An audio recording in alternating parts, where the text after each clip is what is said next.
Olá, pessoal! Na nossa aula de hoje, nós vamos dar continuidade ao material da apostila, né? Lembrando, nas últimas aulas eu tinha passado para vocês desses exercício de revisão, atividade de revisão, mas se a gente voltar, nós estamos aí no volume 2, nesse primeiro capítulo, né? Da nossa última aula, antes dessa bateria de provas, né? Nós estávamos trabalhando o capítulo 3. Então, se vocês olharem a nossa última videoaula, antes desse período de provas, eu estava falando da potenciação. Trouxe as regras de potenciação aqui da apostila de vocês, ó, do primeiro capítulo. Todas essas regras, né, eu relembrei com vocês, que são as regras de potenciação. E nós trabalhamos aí com os exercícios da página 8, né, que é do exercício 1 ao exercício 6, certo? Então, na nossa aula de hoje, nós vamos dar continuidade. Na página 9, começa a teoria da radiciação. Então, eu vou falar um pouquinho da radiciação, né? O que é a radiciação, a questão das raízes. E depois nós vamos fazer os exercícios de aprendizagem da página 10 e 11, que é o 7 e o 8, ok? Então, vamos lá, olha, vamos relembrar um pouquinho a radiciação antes da gente começar. Vou pegar aqui. Olha, primeiro passo. Toda vez que a gente fala em radiciação, gente, é uma operação matemática, porque quando a gente volta lá nas séries iniciais, a gente aprende as 4 operações básicas: adição, subtração, multiplicação e divisão. Quando chega lá no 6º ano, né, a gente começa a trabalhar a 5ª operação matemática, que é a potenciação, que é o que nós lembramos na aula anterior. E depois, uma próxima operação matemática é a radiciação. Então, a radiciação, o nome já diz, é o estudo aí das raízes. Quando a gente vai trabalhar com esse estudo das raízes, a gente tem que tomar cuidado com alguns conceitos básicos. Então, por exemplo, em toda raiz existe um número aqui em cima e um número aqui embaixo. Esse aqui a gente chama de índice da raiz. E o valor de baixo, normalmente, ele é conhecido como radicando.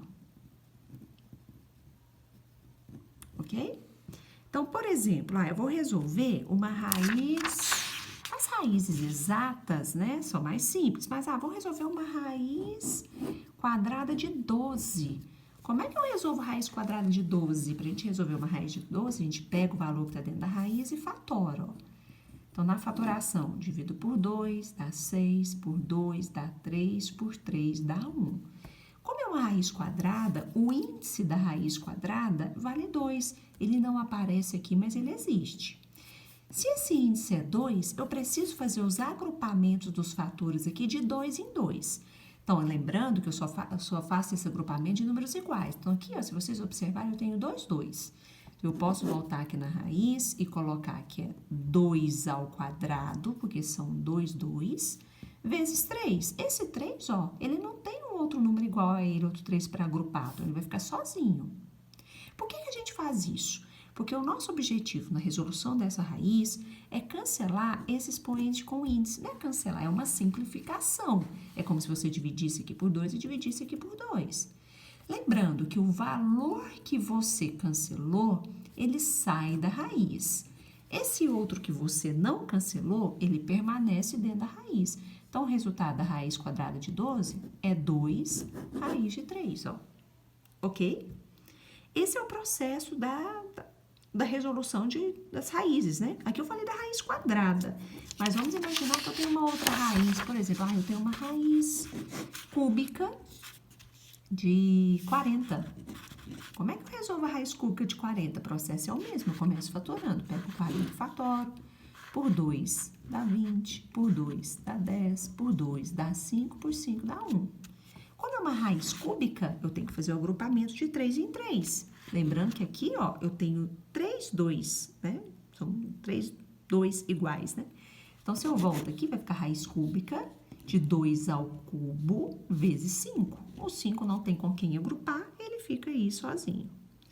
A gente agrupa para fazer a simplificação. Lembrando que esse que a gente simplificou sai da raiz. Então, vai ficar 2 raiz cúbica de 5. Eu não posso esquecer, gente, que a raiz cúbica, ela é tanto do 2 quanto do 5.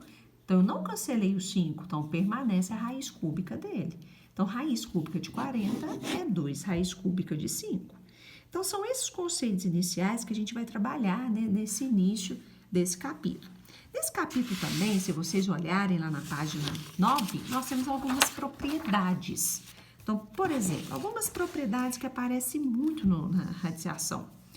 Eu tenho uma raiz n de A vezes uma raiz n de B.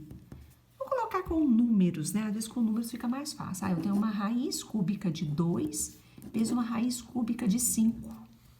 Toda vez que você tem uma multiplicação de raízes que os índices são iguais, você pode multiplicar quem está dentro e colocar num índice só. Então, vai ficar raiz n de A vezes B.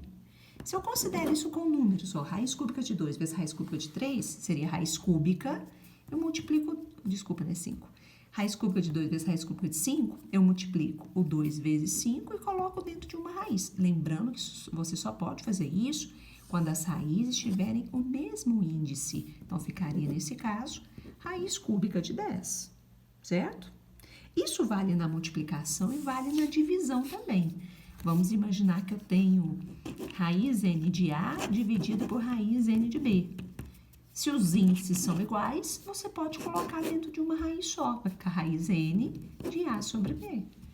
Então, são conceitos simples, pessoal, que a gente precisa, né? Nesse caso, que são algumas propriedades que a gente precisa, no decorrer de várias resoluções, acaba aparecendo, certo? Uma outra coisa importante, tá? Às vezes acontece de aparecer assim, raiz quarta de 3 elevado a 6.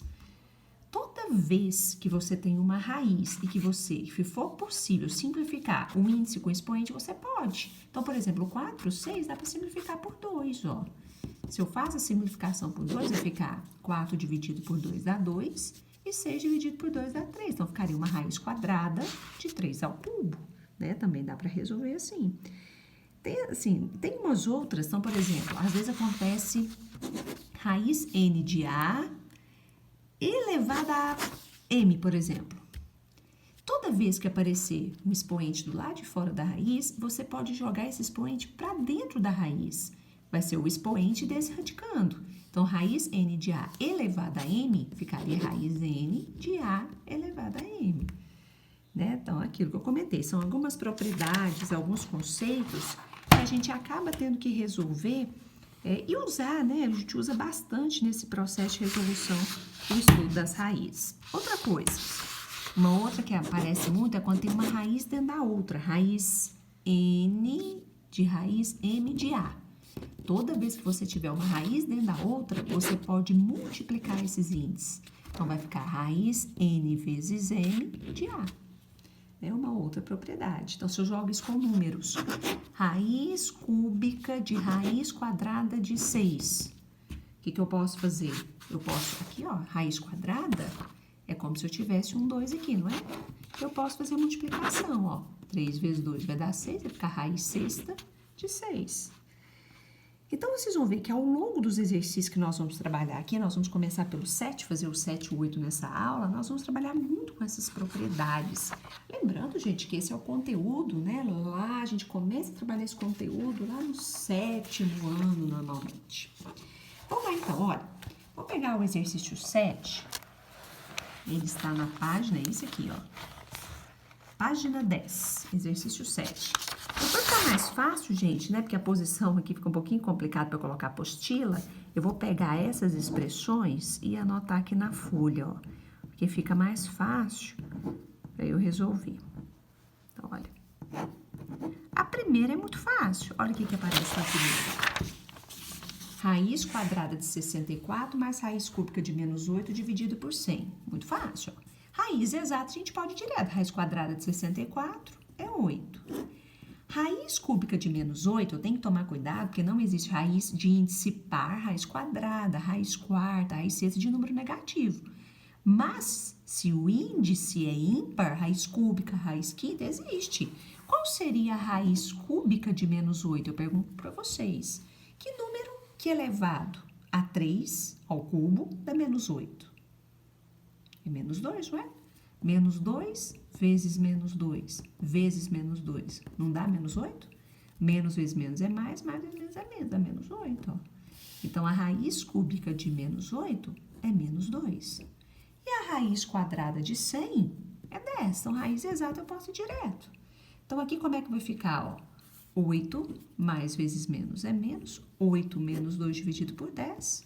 Ou seja, 8 menos 2 dá 6, dividido por 10, eu posso simplificar, né? Dividir aqui por 2, vai ficar 3/5, né? Então, a resposta da letra A é 3/5. Ah, pode deixar em decimal, porque o decimal daria 0,6. Não é aconselhável, né, gente? A gente sabe que normalmente resposta de resoluções de exercício matemática, normalmente é em fração. Se vocês observarem as respostas lá no final da apostila, provavelmente a resposta é 3/5, né? Resposta em fração, certo? Então, essa foi a letra A. Letra A muito simples, muito tranquilo. Vou pegar a letra B. Vou anotar aqui também, gente, igual eu falei pra vocês. Fica mais fácil para eu resolver aqui na folha, porque o espaço que a apostila tem para resolver essas expressões é pequeno, né? Então, olha a letra B. A letra B é essa, ó. Menos 2 ao cubo. Aqui, na verdade, vai envolver raiz, que é a parte de radiciação que a gente está vendo hoje, com a parte potência que a gente viu nas aulas anteriores. É bom que a gente vai relembrar um pouco as potências também. Então, essa é a letra B. Olha o que a letra B fala. Menos 2 elevado ao